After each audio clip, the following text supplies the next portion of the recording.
Ella don't sleep anymore. It just rots. The gangs are gone. The streets are quiet. And the dead own every block from Compton to Hollywood. I'm still here. Me and Ghost moving through the ruins like shadows, keeping one step ahead of the teeth. Last time, we made it out of the horde alive, but the city's not done with us. Every alley's a trap. Every rooftop might have eyes. And when you're stuck in the middle of Los Angeles during the end of the world, you either hunt or you get hunted. This is Zombie Chronicles, Los Angeles, episode 12. Stay close. We moving. Echoes in the overpass. First person Ritz. The freeways in LA always felt like veins, pumping people from one side of the city to the other. Now, they're just bone-dry arteries choked with death. Ghost, Maya, and Oscar had been creeping along an abandoned stretch under the 110 for an hour. Broken glass crunched under my boots no matter how careful I tried to be. Above us, I could hear the wind moving through empty overpasses, mixed in with it. Something else. Groans dot, they were up there. I raised my fist, signaling the group to stop. Ghost froze immediately, tail stiff, eyes locked forward. I scanned the shadows. In the dim light filtering down between freeway gaps, I saw movement. Fast, not in a rush, but deliberate. There were at least 6 of them, picking their way across the concrete like they still remembered how to walk in a straight line. Their shadows dragged along the wall, stretching toward us like black claws. We had 2 options, try to slip past quietly or hit hard and make it through before the noise drew more. I chose wrong. Oscar's foot kicked a loose can. The metallic clink-clank echoed like a gunshot. Every head turned toward us. They started coming fast. Go, I hissed. We bolted down the underpass, weaving between burnt-out cars. Ghost stayed glued to my side, teeth bared. One of the dead dropped down from the freeway above, hitting the pavement hard but still scrambling toward Maya. I stepped between them, swinging my bat upward in a brutal arc. Bone cracked. The thing staggered back but didn't fall, so I drove my shoulder into its chest, slamming it against a concrete pillar, then finished it with a hard downward strike that split its skull. Poured in. One grabbed Oscar by the jacket and yanked him back. Ghost lunged, locking his jaws around the zombie's calf, dragging it off balance. Oscar ripped free, gasping, his eyes wide with panic. We kept moving. I could hear more groans growing closer from deeper in the overpass. The sound bounced off the concrete until it felt like it was coming from everywhere. That's when I saw it, a gap in the wall where someone had knocked out the chain-link fence. An escape. In there, I yelled. We scrambled through. The gap spat us out into an abandoned homeless camp tucked under the freeway. Tents collapsed on themselves, sleeping bags ripped open, shopping carts on their sides. But the worst part was the smell. Oh, rot. We weren't alone here either. From one of the tents, a figure crawled out. Skin pale, lips chewed away, eyes locked on me. I didn't hesitate. One swing. Head gone dark, we pushed through the camp and up a dirt embankment. The late afternoon light hit my face, and for a second I thought we'd made it. Then I saw them. On the road ahead, a fresh horde was moving, maybe 50 deep, staggering in a slow, inevitable wave toward downtown. They hadn't seen us yet, Aya whispered. We're trapped. I shook my head. Nah, we're just outnumbered. I looked at Ghost. His ears were back, his eyes were on me like he was waiting for the next command. All right, boy, I know. Let's hunt our way out. We didn't have time to think. That horde on the road ahead moved like a slow ocean wave. 50 boaties rolling toward us, each one making the air heavier. Downtown shimmered behind him in the dying light, but the only way forward was through. Oscar, you see that alley? I pointed to a narrow break between 2 buildings. We cut through there, circle around the horde and keep moving. They nodded, fear all over their faces. Ghost didn't wait for a signal. He bolted toward the alley like he knew it was our only shot. We slipped into the gap, weaving between busted dumpsters and graffiti-tagged brick walls. It smelled worse, sweet rock mixed with piss and old oil. A few zombies stumbled in the shadows, but they were slow. I took one out with the machete, Ghost ripping another down by the ankle. Halfway through, we heard it, the sound of boots pounding concrete, fast. From the other end of the alley, a small group of survivors came into view. 4 of them. One guy had a shotgun. Another had a baseball bat wrapped in barbed wire. They weren't looking at us. They were looking behind them. And then we saw why. A cluster of sprinting infected. Fresh ones. The kind that still had muscle and rage in their bodies. Move, I yelled. The survivors blew past us, the runners close behind. The shotgun guy fired once, missed. The echo cracked through the alley like a thunderclap. The first runner was on him before he could pump another shell. It slammed him into the wall, teeth sinking into his throat. Blood sprayed across the bricks. Maya screamed. Oscar froze. I grabbed him by the collar and shoved him toward the other end. run. Damn it, Ghost tore into one of the runners, buying me a second. I swung my bat and crushed the skull of another. My hands were slick now. Couldn't tell if it was their blood or mine. A fresh one lunged straight for Maya. I stepped in front, knife in my hand, and buried it deep under its jaw. It gurgled and went limp, but then I heard Ghost yelp. I spun around. One of the runners had tackled it, claws raking his side. I didn't think. I just charged, grabbed the thing by the back of the neck, and ripped it off him. My machete went up and down until its head split. Ghost, you're good boy. He shook himself, blood streaking his fur, but his eyes were still sharp. He was hurt, but he couldn't move. We spilled out of the alley onto another street and right into more chaos. Burning cars lined the road. A bus was jackknifed across the intersection, and everywhere, the dead in a neat horde this time. Scattered, erratic, desperate. The shotgun survivor was gone. The others, I didn't care. We had to keep moving. I led us toward a half-collapsed overpass, climbing over debris and twisted rebar. Every step felt like the city was trying to pull us back into its mouth. When we finally dropped down onto the other side, I caught my breath and checked the Ghost again. The cut wasn't deep, but it needed cleaning. Oscar looked at me, pale and shaky. We almost didn't make it. I wiped my machete on my jeans. Get used to it. The sun was almost gone now, and the shadows were stretching long over the street. Night was coming, and in this city, night was worse than the day. Find shelter, I said. We'll deal with everything else tomorrow. But I knew tomorrow would deal with us first. The city felt heavier that night. We found shelter in a boarded-up auto shop off Pico. No lights, just the moon creeping through busted skylights. The smell of motor oil and dust hung thick in the air. I set Ghost down by the door, checked the bandage I'd wrapped around his side. He flinched but stayed still, tough as hell.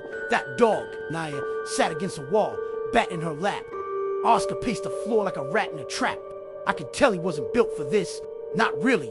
We staying here all night, Yaya asked. Yaya said, it's tight, only one entrance, and I can cover it. We made it a couple of hours before the scratching started. It came from outside, faint at first, like rats. Then harder, louder, nails scraping metal. I stepped to the door, hand on my machete, stay quiet. A shadow moves past a thin crack in the boards. Then another dot, then a third. Zombies. But they weren't pushing to get in. They were just lingering, Dot, Oscar whispered. They know we're here.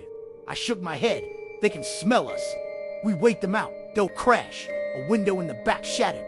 Back wall, I barked. I ran toward it. Ghost already ahead of me. One of the dead was halfway through the frame, glass ripping its flesh. I didn't give it time to get free. Brought the machete down hard, splitting its skull. But more came. The next one dropped in from the roof axis like it knew the layout. Maya swung her bat, caught it in the jaw. It stumbled, hissed, and lunged at her again. She slammed it into the wall. Oscar froze. Another one was crawling toward him. Then I yelled. He didn't. I rushed over, shoving him aside and burying my blade into the zombie's neck. The gurgling stopped. Then I realized the front door was rattling now. They were trying to push through. Yeah, block it. I shouted. She kicked a workbench toward the door. Ghost was growling deep, eyes locked on the entrance.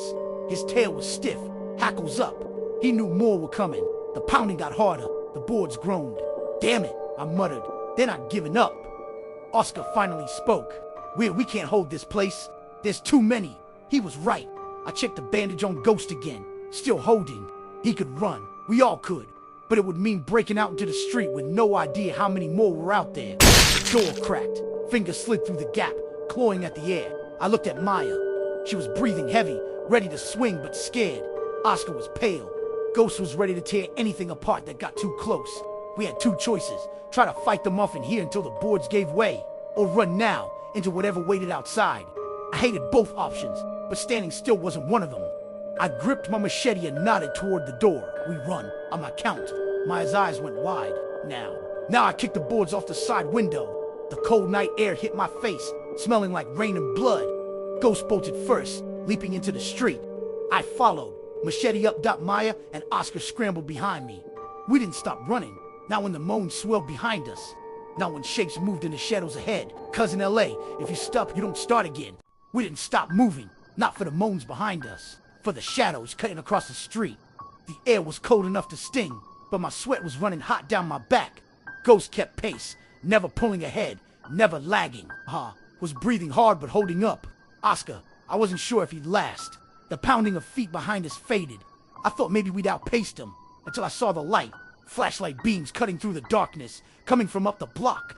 Not bobbing like they were running, steady, controlled. Survivors, Maya asked between gasps. Or worse, I muttered, Dart.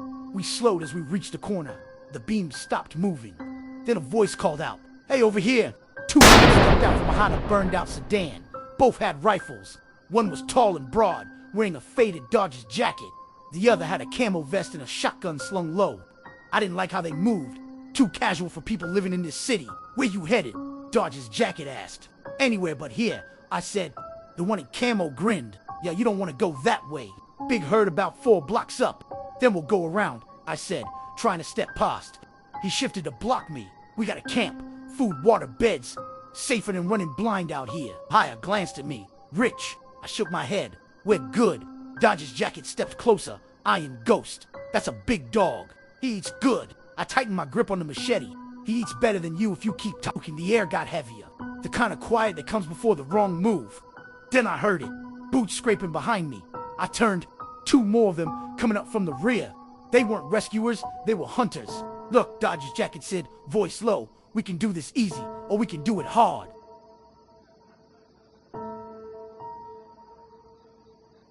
I saw his hackles rise. The shotgun man smirked. "You think that dog scares me?" I didn't answer. Instead, I stepped forward, fast, and drove the machete into the side of his knee. He went down screaming, "Run!" I barked, Dot Maya, and Oscar bolted. Ghost lunged at Dodger's jacket, teeth locking around his forearm. Blood sprayed as the man howled.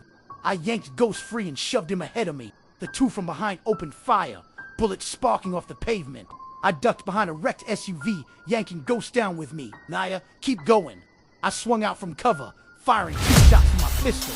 One went wide, the other caught a rifleman in the gut. He dropped to his knees, clutching the wound.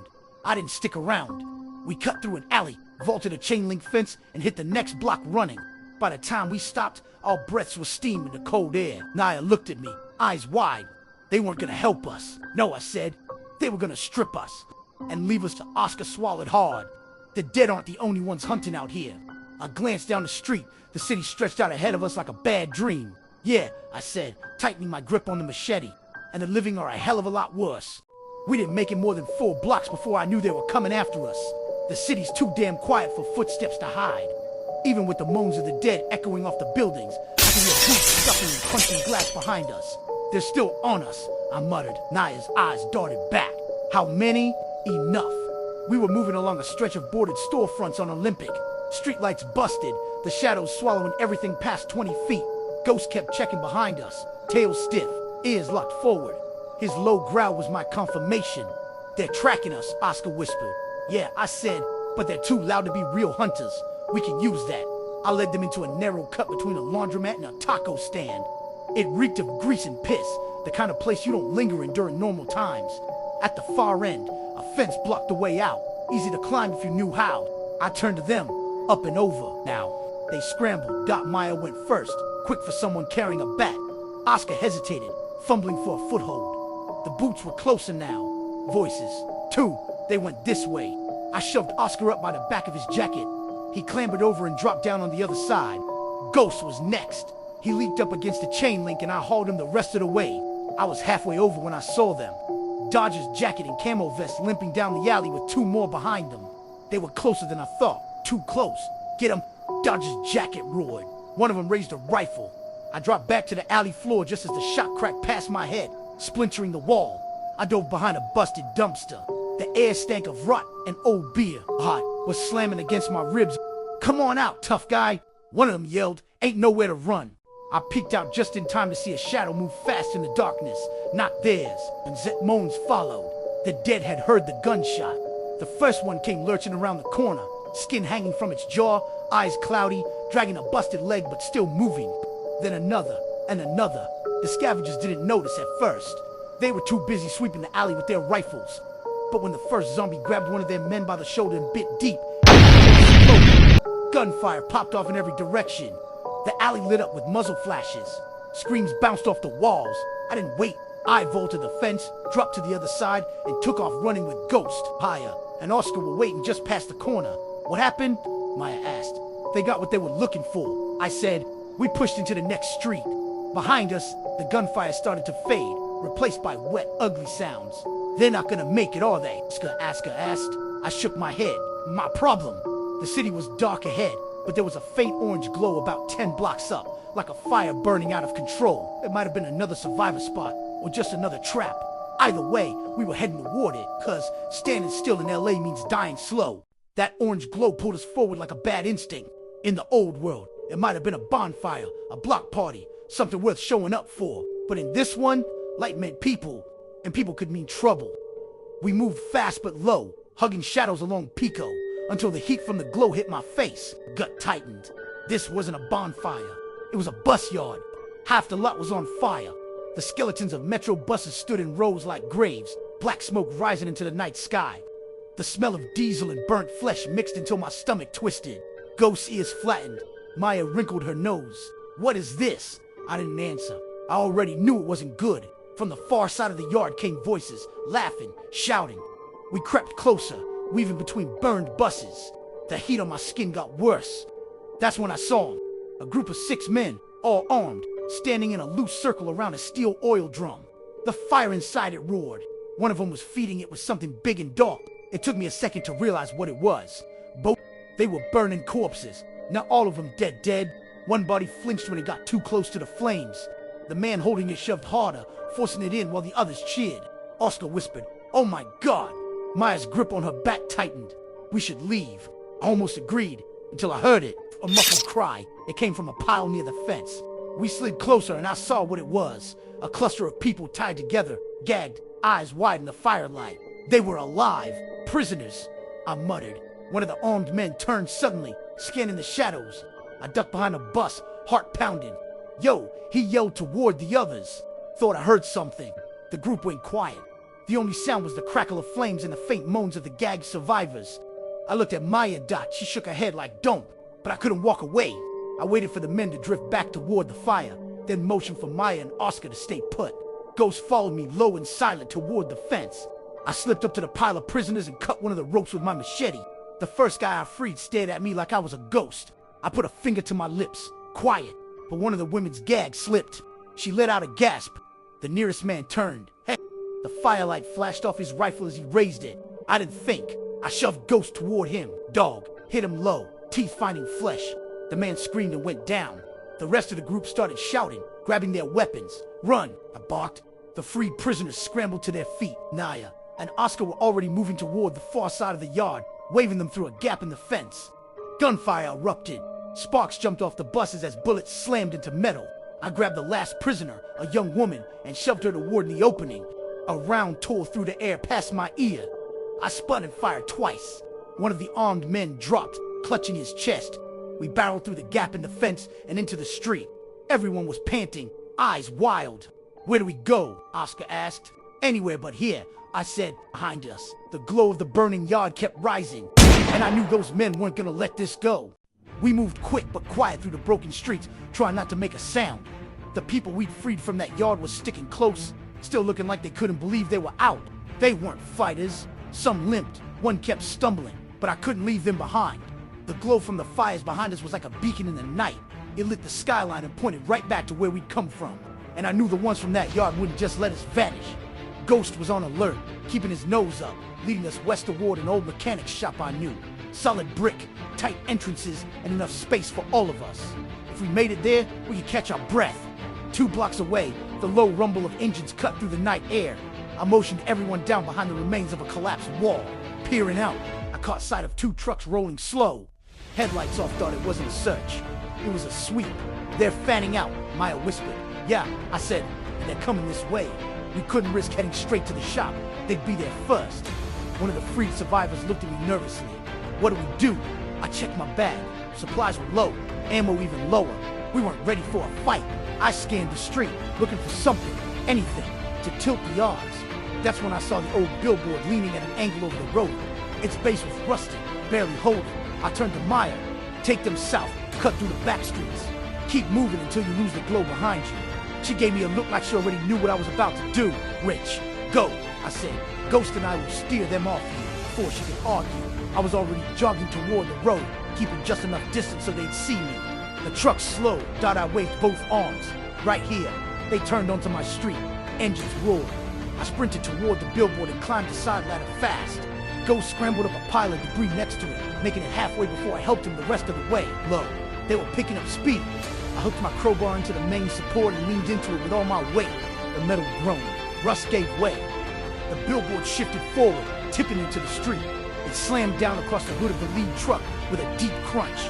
The second truck swerved to avoid it and clipped a parked SUV.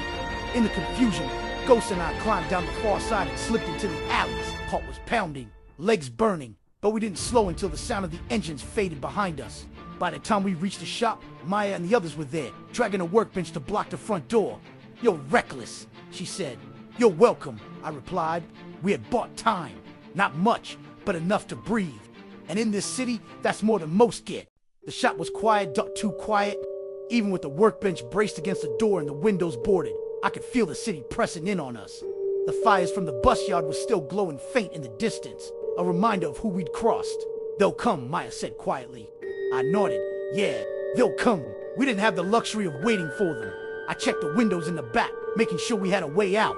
The freed survivors were huddled in a corner, sipping from water bottles, looking more like ghosts than people. Ghost sat by the door, ears twitching, low rumble in his chest. He knew before I did. The hum of engines rolled in. "Slow, they found us," I said. Everyone froze. Headlights swept across the front windows, cutting through the boards.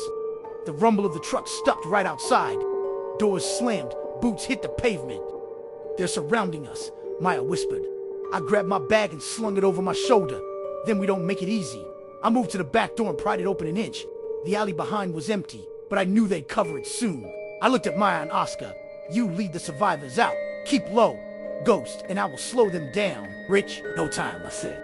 I waited until the front door rattled from a hard kick. They were trying to force it. Another kick. The workbench groaned. I stepped to the side of the door, pistol ready. Ghost crouched beside me, eyes locked. The workbench gave way and the first one stepped through. I aimed low, hitting his leg. He went down hard. Ghost started forward, knocking him back out the doorway. Shouts erupted outside. Another pushed through. I met him with the crowbar, knocking him back into the night. They pulled back for a moment. I used it to slip out the back, Ghost right on my heels. I could hear them chasing us now, their boots pounding the pavement. We darted between alleys, cutting corners, keeping to shadows. Ghost stayed close, moving like he knew exactly where I wanted to go. The sound of the survivors moving away down the opposite alley faded. Good they were putting distance between themselves and the fight. But we still had a problem. Two of the trucks had moved to block the far end of the street. Flashlights cut across the buildings, sweeping back and forth. I ducked into an old corner store. Ghost followed, keeping quiet. We crouched low, breathing slow, listening. Boots passed outside. Voices faded. That was our chance. We cut through the back, climbed over a chain-link fence, and dropped into another street. This one completely empty. No engines, no voices. For the first time that night, I felt the tension in my shoulders loosen. Ghost looked up at me, tail wagging just once like he knew we'd made it. We didn't win anything tonight. We just lived to see tomorrow. And in this city, that's all that matters. Los Angeles chewed us up and spit us out, but we're still standing. Ghost is still with me, Maya, and the others. They've got a chance now. The city's not safe. It'll never be safe. But for tonight, we bought ourselves another sunrise, and out here, that's the only kind of victory left. If you've made it this far with us, you know.